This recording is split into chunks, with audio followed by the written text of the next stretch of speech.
Halo pemirsa, kembali lagi bersama saya Katarina Amelia di Wahyu Sore. Pemirsa, sudah 13 hari warga Bener Meriah Aceh terkurung tanpa bantuan akibat banjir bandang dan longsor yang memutus seluruh akses. Informasi lainnya pemirsa, Presiden Prabowo Subianto menegaskan agar tidak ada pejabat yang mengambil keuntungan pribadi di tengah bencana yang melanda Sumatera. Pemirsa, inilah Wahyu Sore selengkapnya.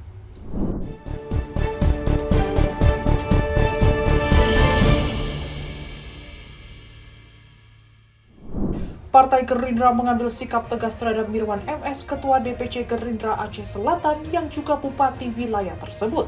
Mirwan sebelumnya mendapat sorotan karena melaksanakan ibadah umroh di tengah bencana banjir dan longsor yang menerjang 11 kecamatan di wilayahnya.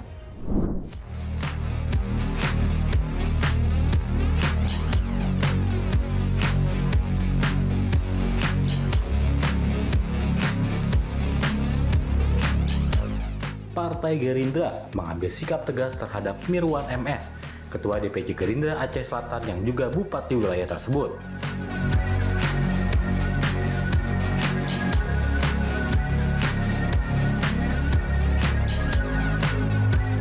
Mirwan sebelumnya mendapat sorotan karena melaksanakan ibadah umroh di tengah bencana banjir dan longsor yang menerjang 11 kecamatan di wilayahnya.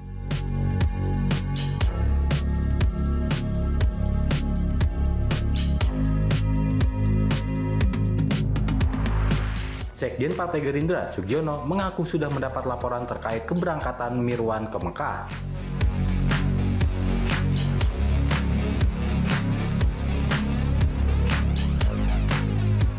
Untuk melaksanakan umroh di tengah bencana yang melanda wilayahnya tersebut.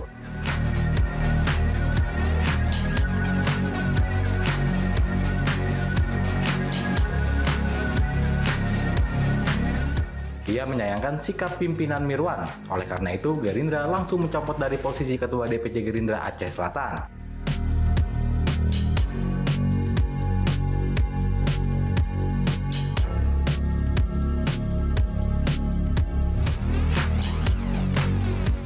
Mirwan MS sebelumnya mendapat sorotan karena melaksanakan ibadah umroh di tengah bencana banjir.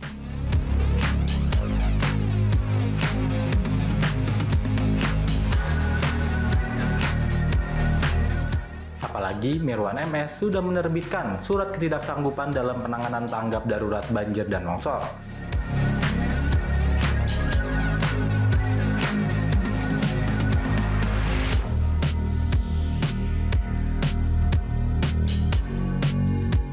Surat itu diterbitkan Mirwan pada Kamis 27 November 2025 bernomor 360-1315-2025.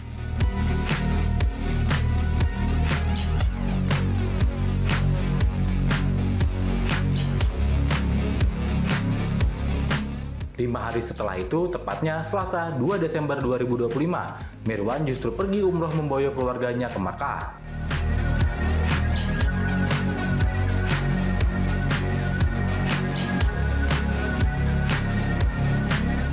Di tengah masih adanya warga di kawasan Trumon mengungsi di tenda pengungsian.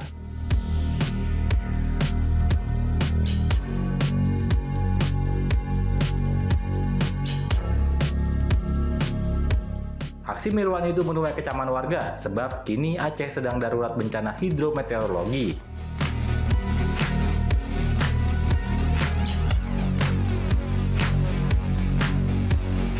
Kepala Bagian Protokol dan Komunikasi Pimpinan Aceh Selatan, Denny Saputra, membenarkan Bupati Aceh Selatan berangkat umroh.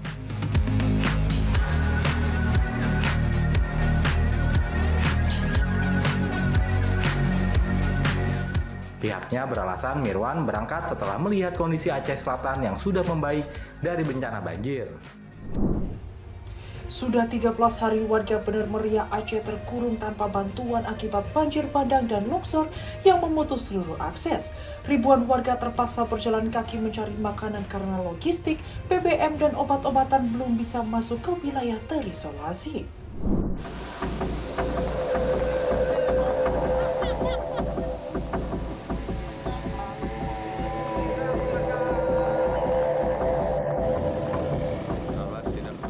Sudah 13 hari warga Kabupaten Bener Meriah, Provinsi Aceh masih terisolasi tanpa bantuan dan mengalami kelaparan karena akses jalan terputus akibat banjir bandang dan tanah longsor.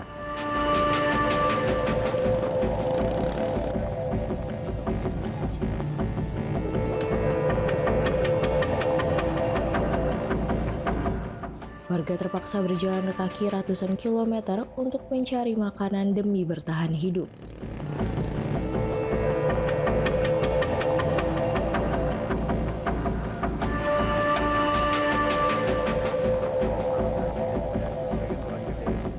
Rekaman video amatir yang diperoleh tim TV One di kawasan Kampung Guci, Kecamatan Permata,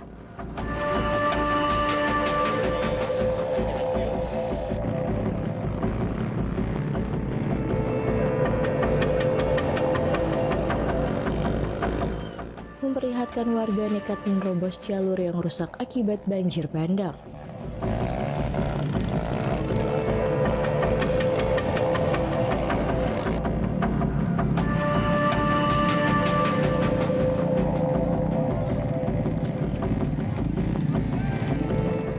Mereka juga terpaksa menyeberangi sungai menggunakan troli, sementara sebagian lainnya berjalan kaki melewati titik-titik longsor.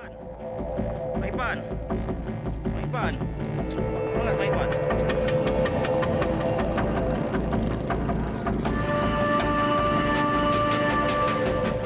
Upaya ini dilakukan karena selama 13 hari mereka tidak mendapatkan pasokan makanan setelah bencana terjadi. Masya Allah, tabarakallah.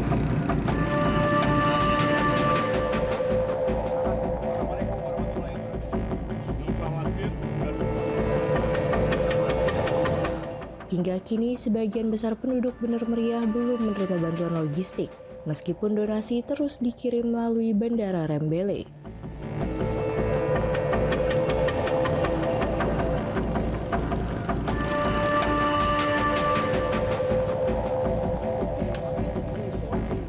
Salah satu warga, Adenan, mengatakan seluruh akses jalan menuju Kabupaten Bener Meriah terputus sehingga wilayah tersebut masih terisolasi.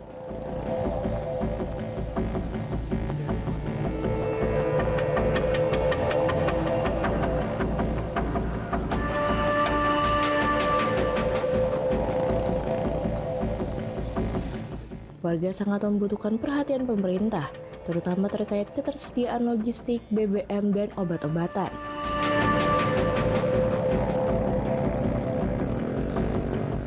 Ia menegaskan bahwa sebagian besar warga sudah 13 hari tidak mendapatkan bantuan dan mengalami kelaparan. Kami nggak bisa keluar lagi, udah kurung, set udah putus semua jalan. Harus tetap di situ kami. Akhirnya besoknya baru datang orang itu mengungsilah kami ke sini. Langsung mengungsi ke sini? Ya, kalau kami sebagai orang laki atau anak muda tetap jaga di kampung. Ya. Udah sering kejadian banjir kayak gitu? Setahun 2 kali dah, Bu. Ini yang paling parah. Tapi ini yang paling parah? Ya. Kalau bantuan udah dapat beras? Belum ada dapat sama sekali sampai sama sekali. Makanya kami kalau di sini semua. Kalau apa maksudnya? Misal mau makan di sini semua kami. Harapannya apa? Harapannya apa? Ya kami pertama kami yang butuhkan akses sama minyak kendaraan karena kan bisa untuk aktivitas lah, ya kan, untuk jaga-jaga kampung, yang kebutuhan orang rumah di sini, orang perempuan butuh air apa, Apalagi kan orang bisa kami ke sana. Kalau keluarga aman ya? Alhamdulillah aman. Selain kekurangan logistik, warga juga menghadapi krisis BBM dan obat-obatan. Presiden Prabowo Subianto menegaskan agar tidak ada pejabat yang mengambil keuntungan pribadi di tengah bencana yang melanda Sumatera. Ia meminta seluruh jajaran pemerintah mengawasi ketat proses pemulihan di wilayah terdampak banjir.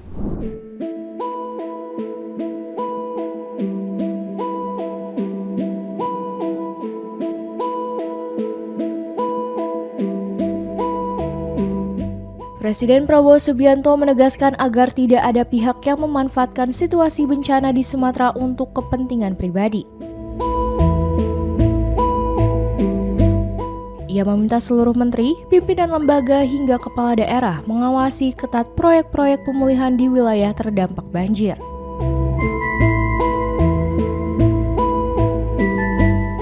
Peringatan keras itu disampaikan dalam rapat terbatas penanganan dan pemulihan bencana Sumatera di Aceh Minggu 7 Desember.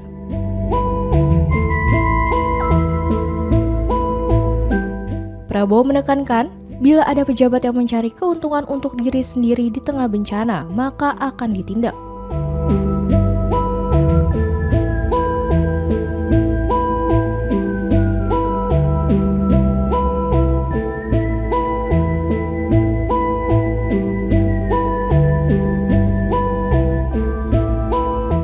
Untuk menghadapi dan mengatasi kesulitan rakyat. Ya, jadi ini salah satu saya ingatkan kembali semua menteri, semua pejabat, semua pimpinan, waspada, periksa jajaranmu, periksa proyek-proyek yang kalian bertanggung jawab. Ya. Saya tidak mau ada pihak-pihak yang menggunakan bencana ini untuk memperkaya diri. Saya akan tidak, sangat keras. Jangan ada mencari keuntungan di tengah penderitaan rakyat. Jadi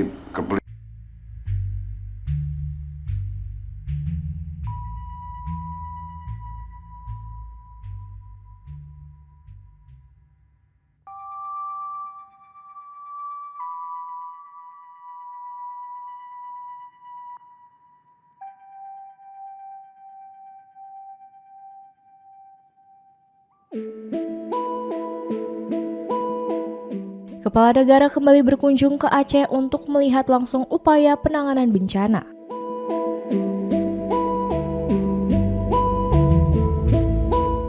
Dia mengunjungi Kabupaten Biren setelah berangkat dari Lanut Halim Perdana Kusuma, Jakarta.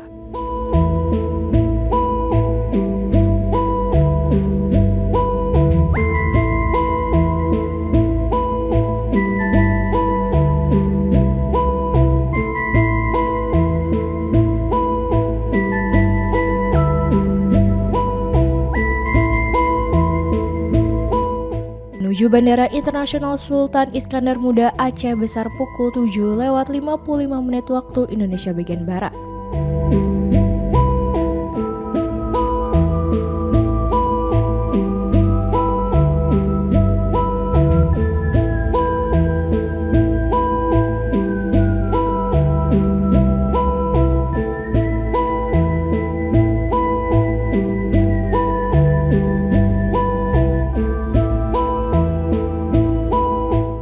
Dalam kunjungan keduanya ini, Prabowo didampingi oleh Menteri Sekretaris Negara Prasetyo Hadi hingga Sekretaris Kabinet Teddy Indrawijaya.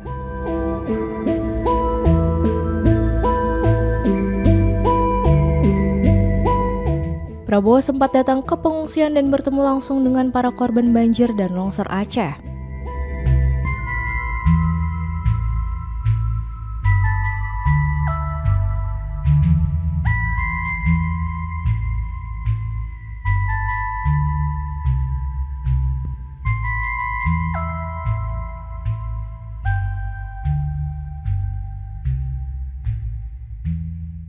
Dalam kesempatan itu, Prabowo sempat mendengarkan keluh kesah korban yang kehilangan rumahnya.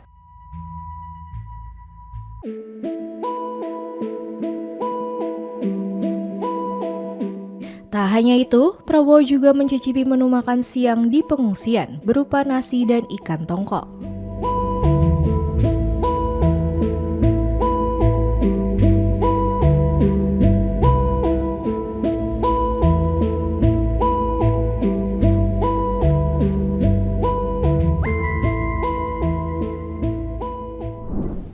Polemik ijazah ex-Presiden Joko Widodo kembali mencuat usai Rektor UGM Ova Emilia merilis klarifikasi 9 poin. Mantan Menko Polhukam Mahfud MD menegaskan persoalan utama kini bukan lagi di UGM, melainkan di pengadilan yang harus membuktikan keaslian ijazah secara terang dan adil.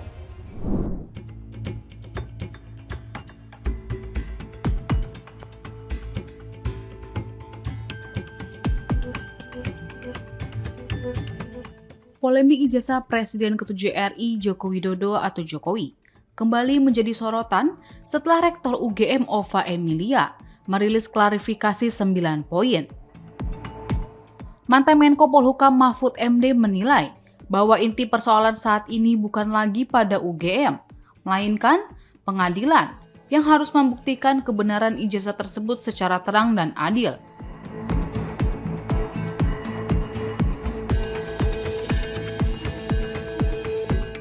Mahfud mengatakan mengikuti seluruh perkembangan, baik tertulis maupun video klarifikasi Rektor UGM. Ia menyebut banyak komentar publik menuding bahwa Rektor UGM membela Jokowi.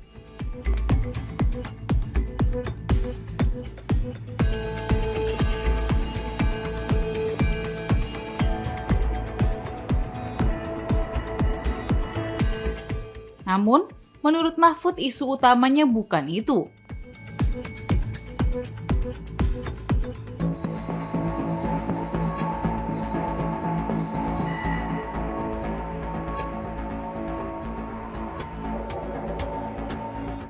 Adapun pernyataan poin 7 itu, Jokowi telah menerima ijazah asli sesuai ketentuan, segala hal yang terkait ijazah tersebut, termasuk keputusan menunjukkan kepada publik atau tidak, merupakan tanggung jawab yang bersangkutan.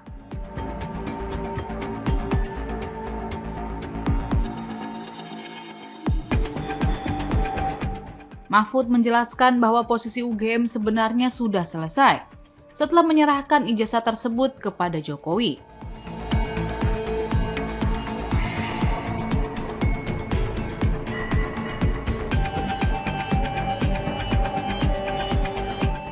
Ia menyampaikan bahwa pernyataan Rektor UGM adalah sinyal kepada hakim bahwa kampus sudah menjalankan tugasnya.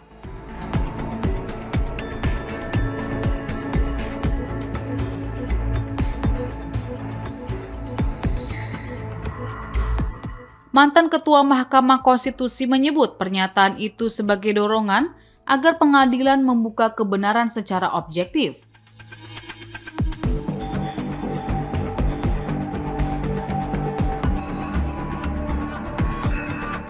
Menurut Mahfud, saat ini yang harus diuji bukan lagi pernyataan UGM, melainkan kecocokan antara ijazah yang digunakan Jokowi dengan dokumen akademik UGM.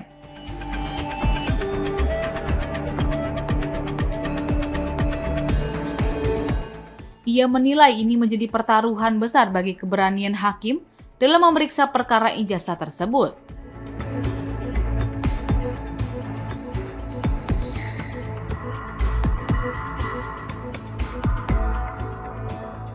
Di sisi lain, klarifikasi Rektor UGM muncul setelah sistem AI kampus LISA viral karena memberikan respons keliru tentang status alumni Jokowi.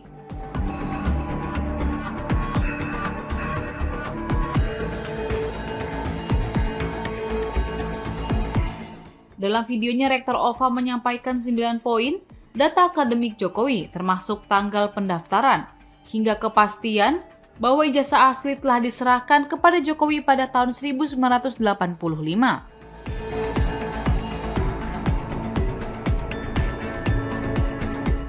Ia menegaskan bahwa klarifikasi ini merupakan tanggung jawab akademik UGM.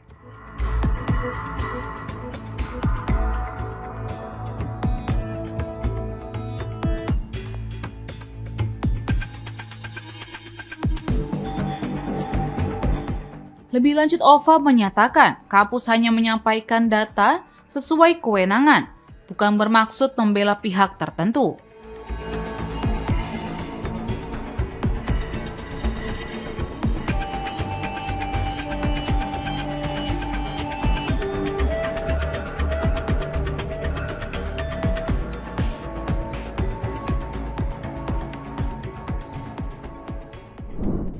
Banjir dan longsor akibat siklon di Aceh, Sumut, dan Sumbar menyebabkan sedikitnya 950 korban tewas dan ratusan hilang. Warga kehilangan rumah dan rawan penyakit seperti diare, demam, dan mialgia karena lingkungan belum pulih pasca bencana.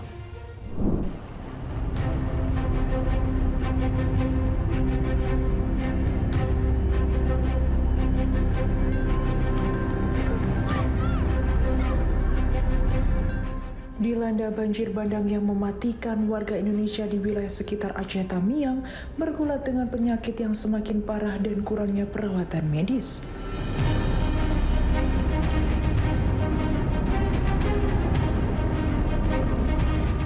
Sementara para petugas berjuang membantu puluhan warga di satu-satunya rumah sakit di daerah tersebut.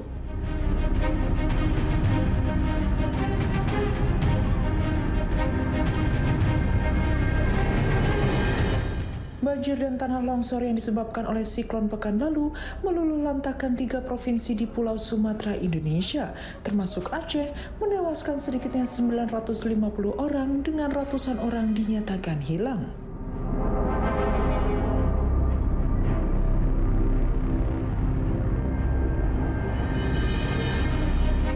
Ketika penduduk kehilangan rumah mereka akibat genangan lumpur dan puing-puing, penyakit semakin parah.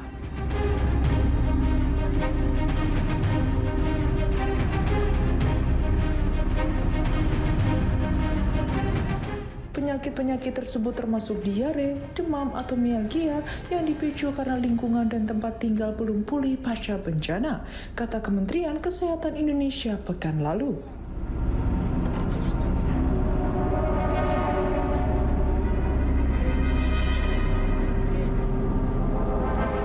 Di satu-satunya rumah sakit di Aceh Tamiang, seorang pasien dan petugas medis mengatakan kepada Reuters pada Minggu tentang memburuknya penyakit di sana.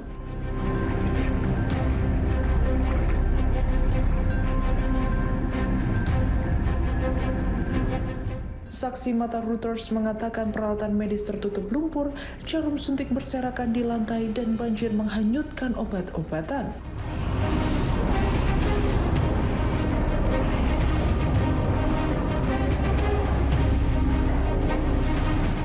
Para pekerja ini tidak tahu apa arti lelah, kata Ayu Wahyuni Putri yang melahirkan anaknya beberapa hari sebelum banjir melanda.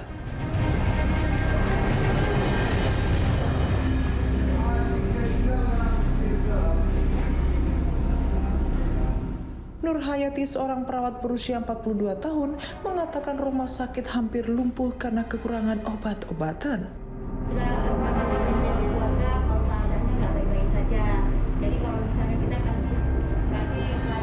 Para pekerja mencoba menyelamatkan ventilator di unit perawatan intensif untuk bayi, tetapi tidak berhasil karena air yang naik menutupinya.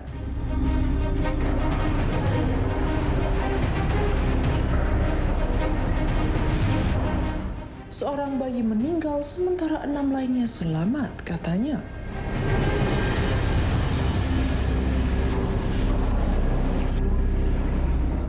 Jembatan yang hancur membuat hampir mustahil bagi para pekerja medis untuk berkeliling Aceh, kata Dr. Cik M. Iqbal.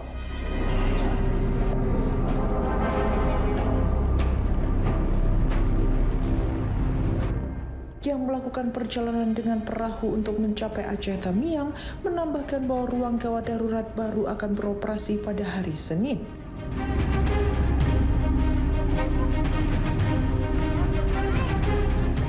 Sekitar 31 rumah sakit dan 156 pusat kesehatan masyarakat kecil di 3 provinsi terdampak banjir, ungkap Kementerian Kesehatan pada 5 Desember.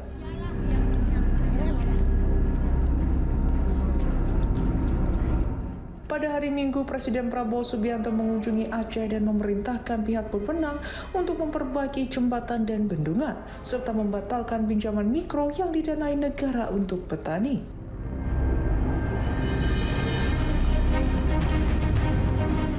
Para pejabat pemerintah daerah di Sumatera telah meminta pemerintah pusat di Jakarta untuk mengumumkan keadaan darurat nasional agar mengalokasikan dana tambahan untuk upaya penyelamatan dan bantuan. Pemerintah memperkirakan kebutuhan anggaran pemulihan kerusakan banjir dan longsor di 3 provinsi Sumatera melebihi 51,81 triliun rupiah.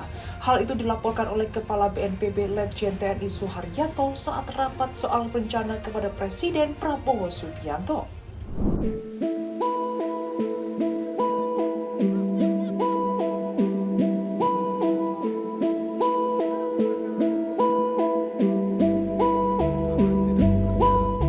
Pemerintah memperkirakan kebutuhan anggaran pemulihan kerusakan banjir dan longsor di 3 provinsi Sumatera melebihi 51,81 triliun rupiah.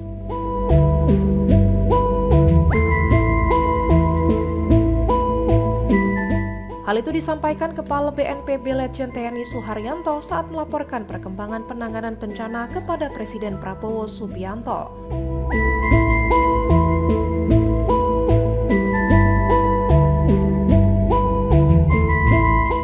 Ia menjelaskan bahwa proses pendataan masih berlangsung, tetapi perkiraan awal menunjukkan biaya pemulihan sangat besar karena skala kerusakan yang luas.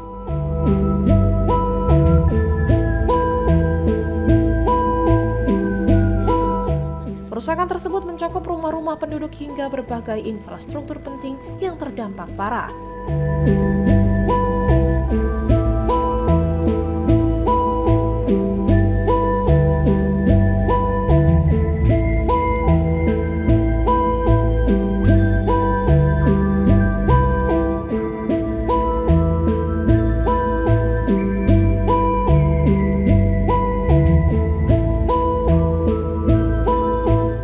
Suharyanto menyampaikan ada 37.546 rumah warga yang rusak, mulai dari kategori berat, hilang tersapu, hingga rusak sedang dan ringan.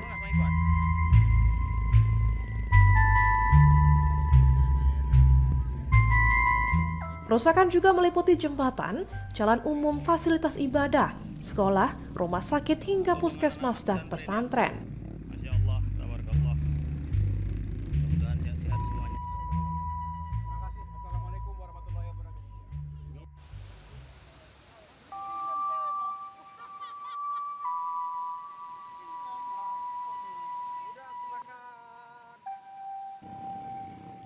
Ribuan hektar lahan pertanian, perkebunan, peternakan, serta kantor pemerintahan ikut terdampak dan membutuhkan perbaikan besar.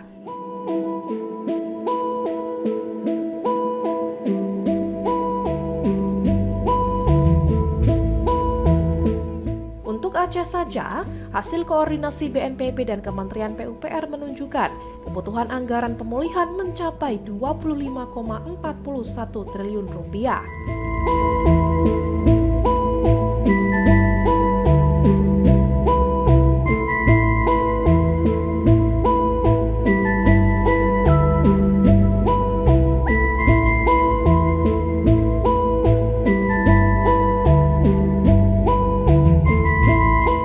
Suharyanto menegaskan bahwa angka tersebut hanya untuk Aceh dan dibutuhkan untuk mengembalikan kondisi seperti sebelum bencana.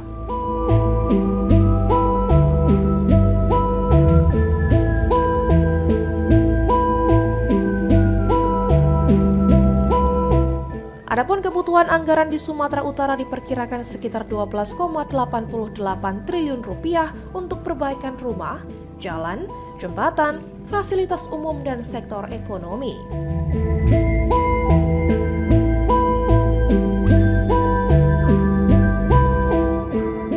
BNPB menyatakan data ini masih bersifat sementara dan terus diperbarui seiring pendataan di lapangan.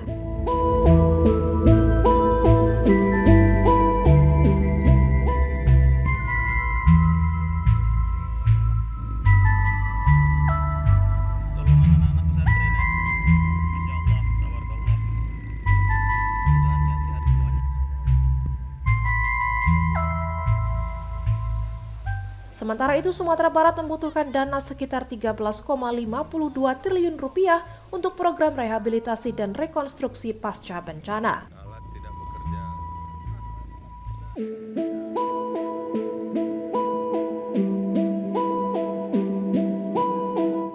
Pemulihan di Sumatera Barat diarahkan agar kondisi tidak hanya pulih seperti semula, tetapi juga diperbaiki menjadi lebih baik. 22 helikopter ya? Siap, betul Bapak Presiden. Kemudian untuk data yang kerusakan Bapak Presiden, ini kami sudah mulai mendata. Ini secara per hari ini Bapak Presiden, rumah masyarakat yang rusak itu sampai 37.546. Baik yang rusak berat ini termasuk yang hilang kena sapu banjir. kemudian rusak sedang dan rusak ringan. Itu kami untuk menentukan rusak sedang dan ringan ada kriterianya. Kemudian jembatan, jalan, tempat ibadah, sekolah, pondok pesantren, rumah sakit, puskesmas, termasuk juga kerugian lahan pertanian, ternak, sawah, kebun, tambak, dan perkantoran. Tentu saja data ini belum akurat, Bapak Presiden, masih terus kami lengkapi. Kami berkoordinasi dengan Kementerian PU. Tadi dari Bapak Menteri PU khusus untuk Aceh saja, pemulihan sampai dengan saat ini kondisi seperti semula membutuhkan anggaran. Banjir lahar panas Gunung Semeru susulan kembali menerjang aliran Sungai Regoyo di Lumajang, Jawa Timur. Beruntung tidak ada korban jiwa dalam peristiwa ini, namun aliran lahar panas kembali meluap dan menerjang permukiman warga.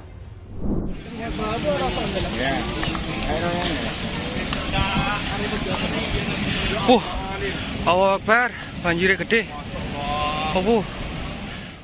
Inilah detik-detik datangnya aliran lahar panas Gunung Semeru yang menerjang aliran sungai di bawah jembatan gantung Kali Regoyo, Desa Sumberwulu, Kecamatan Candipuro, Lumajang.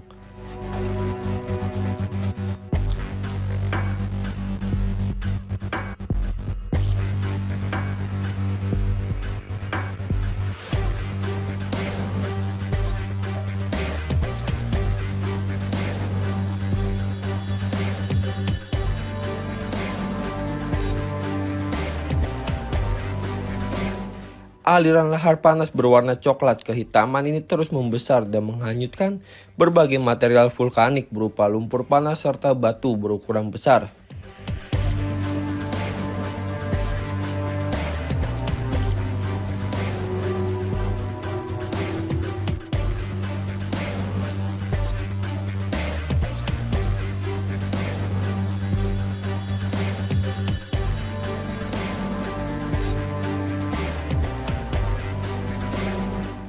Beruntung, sesaat sebelum lahar panas berskala besar ini menerjang, seluruh warga dan para penambang pasir telah diberi peringatan untuk segera menjauh.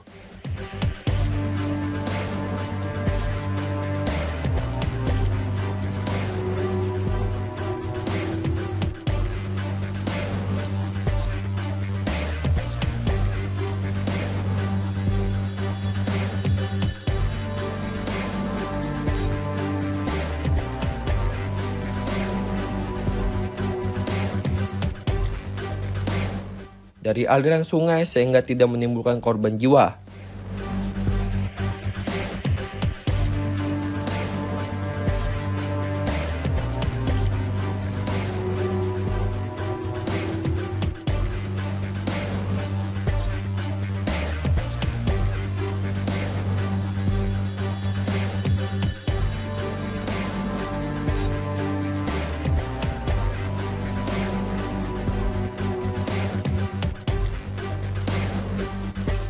Meski demikian, luapan lahar tetap menerjang dan mengenangi sejumlah permukiman.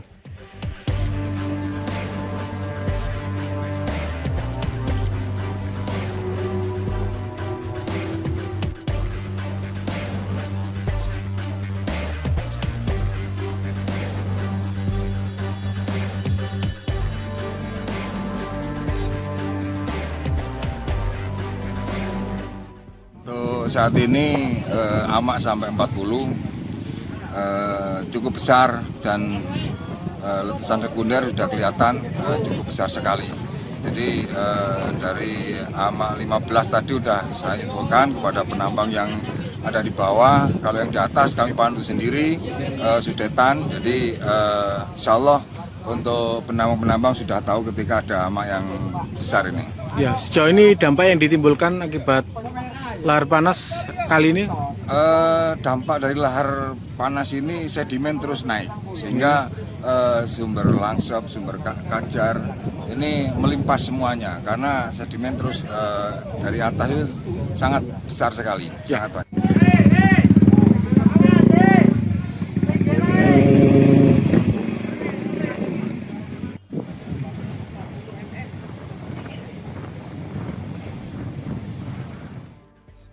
Banjir lahar dingin maupun lahar panas hampir terjadi setiap hari akibat curah hujan yang meningkat di hulu Sungai Semeru.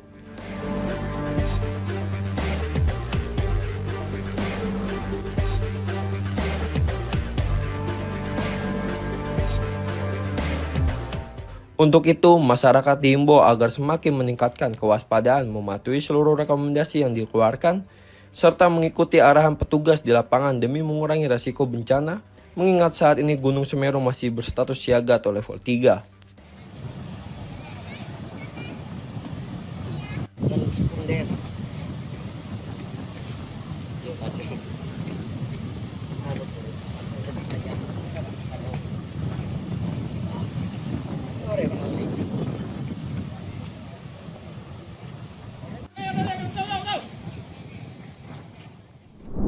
Demikian informasi yang dapat kami sampaikan pemirsa. Terima kasih telah bergabung bersama kami.